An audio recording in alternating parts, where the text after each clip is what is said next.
Good morning everyone, welcome back to my another vlog and welcome back to my another video. আশা করছি তোমরা সকলে ভালো আছো, আমিও ভীষণ ভালো আছি। তো দেখতেই পাচ্ছ যে আজকে সকাল থেকে আবারও বৃষ্টি শুরু হয়েছে। কালকে ছিল একটু নর্মাল বৃষ্টি, কিন্তু আজকে আবার ঝমঝম করে বৃষ্টি হচ্ছে। এই দুদিন ধরে এইরকম বৃষ্টি হচ্ছে, জানি না পুজোটার সময় ঠিক কী হবে। এইভাবে বৃষ্টি হতে থাকলে পুজোতে আমরা কিভাবে এনজয় করব, বাচ্চারা কিভাবে এনজয় করবে কে জানে।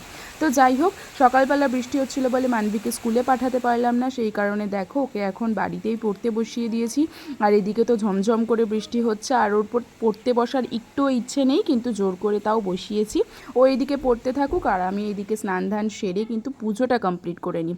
সকাল সকাল পুজোটা হয়ে গেলে কি একটা বড় কাজ হয়ে যায়। পুজো দেওয়া হচ্ছে আমার কাছে সবথেকে বড় কাজ, কারণ আমাদের এত ঠাকুর, পুজো দিতে অনেকটা সময় লাগে। যারা যারা আমাদের পুরো ঠাকুরঘরটা ঘুরে দেখেছো তারা জানো যে আমাদের ঠাকুরঘরটা কতটা বড় আর কত ঠাকুর রয়েছে। তো তাদের পুজো দিতে তো একটু সময় লাগবেই। তো সেই কারণে সকালবেলা পুজো দিয়ে কমপ্লিট করে ফেলছি। আচ্ছা, কাদের কাদের বলো তো পুজোর শপিং কমপ্লিট হয়ে গেছে? কমেন্টে কিন্তু অবশ্যই জানাবে, জানতে পারলে ভালো লাগবে।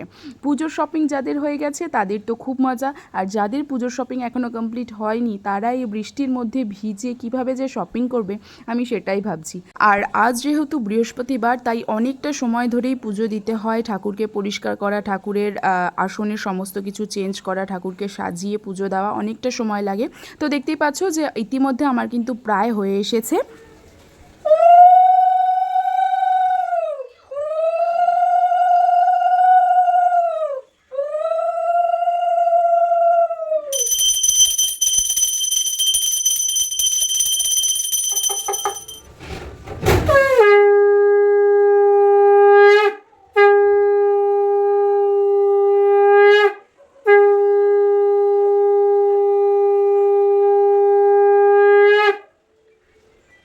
একটু যে বৃষ্টি কমেছে, এই দুই বাবা জীবনের দেখা পেয়েছি। দেখো কত সুন্দর লেজ উঁচু করে এই বাড়ি থেকে ওই বাড়ি, এই গাছ থেকে ওই গাছ ঝুলে বেড়াচ্ছে।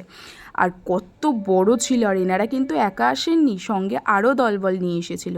কিছু এখানে বসেছিল আর কিছু আবার রাস্তার ধারে গেটের ওপর বসেছিল। লোক যাতায়াত করছিল ঠিকই, কাউকে কিছু বলেনি, সবার হাত থেকে শুধু খাবার নিচ্ছিল আর দিব্যি আরাম করে খাচ্ছিল। তো এরা এদের জায়গায় থাক, চলো একটু দোকান থেকে ঘুরে আসা যাক। ও বাবা, দোকানের দিকে এসে দেখি দেখো কত জল, এত জল পাড়িয়ে মানুষ কিভাবে যাতায়াত করে বলো।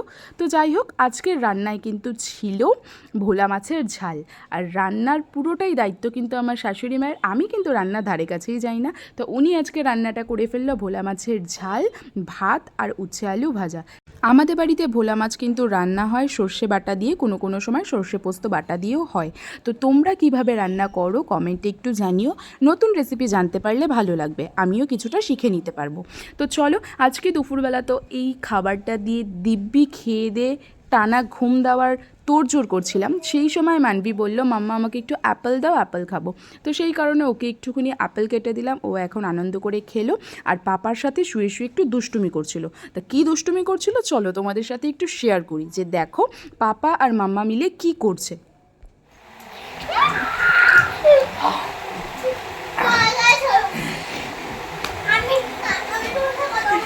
আমি তোর সাথে কথা বলবো।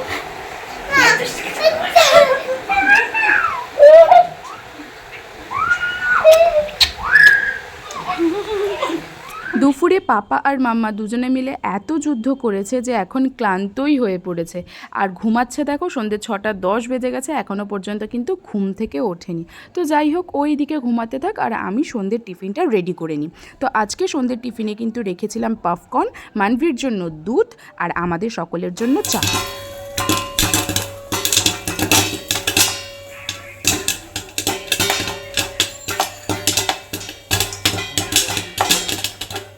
অনেকেই পপকর্নগুলোকে প্রেশার কুকারে দিয়ে করে, বাট আমি প্রেশার কুকার আর ইউজ করিনি, আমি এখানে বাটিতেই বসিয়ে দিয়েছিলাম। তো দেখো কত সুন্দর পপকর্ন আমার রেডি।